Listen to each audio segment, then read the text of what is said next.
그러니까 개그우먼 박나래 씨와 함께 최근까지도 일했던 매니저들이 갑질 폭로 의혹을 제기했다라는 소식을 전해드렸었는데요.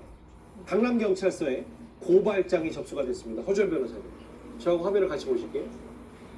피고발인은 고발된 사람은 박나래 씨와 박나래 씨 어머니, 의료법 위반, 대중문화예술산업발전법 위반, 특수상해 상해, 4가지 혐의인데 이게 어떻게 해서 경찰로 고발까지 되고 입건된 겁니까?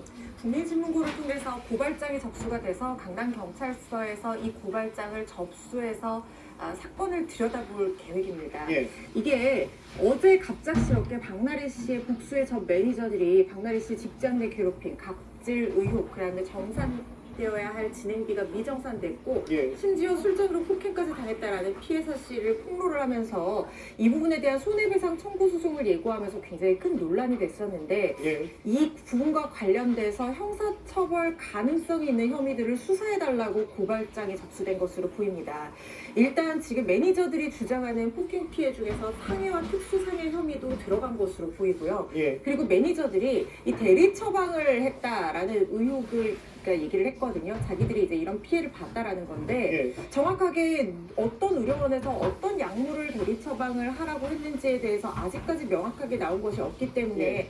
지금 일단 의료법 위반으로 성명불상의 의료인, 왜냐하면 대리처방 같은 경우에는 처방해준 의사 그리고 처방을 받아간 보호자, 환자까지 모두 처벌 대상이 될 수 있기 때문에 예. 이들을 성명불상의 의료인과 이 전 매니저까지 다 적시를 해서 의료법 위반 행위로 고발을 한 상황으로 보이고, 지금 또 눈에 띄는 것이 대중문화예술산업발전법 위반 사실까지 피혐의 사실로 특정을 했다라는 건데요. 예. 이게 어떻게 된 거냐면 박나래 씨가 원래 어머니가 2018년에 설립한 한 회사가 있습니다. 그런데 이 회사는 원래 처음에 할 때는 서비스업 그리고 행사 대행업으로 등록을 해서 박나래 씨와는 따로 움직이는 회사였는데, 박나래 씨가 작년에 기존 소속사와의 계약이 종료된 이후에 이 어머니 씨 회사에서 사실상 1인 기획사 형태로 운영을 하면서 일을 해왔거든요. 예. 그런데 1년 동안 대중문화예술사업 등록을 하지 않고 기획사를 운영했다는 겁니다. 이 부분은 연예기획사 같은 경우에는 관련법에 따라서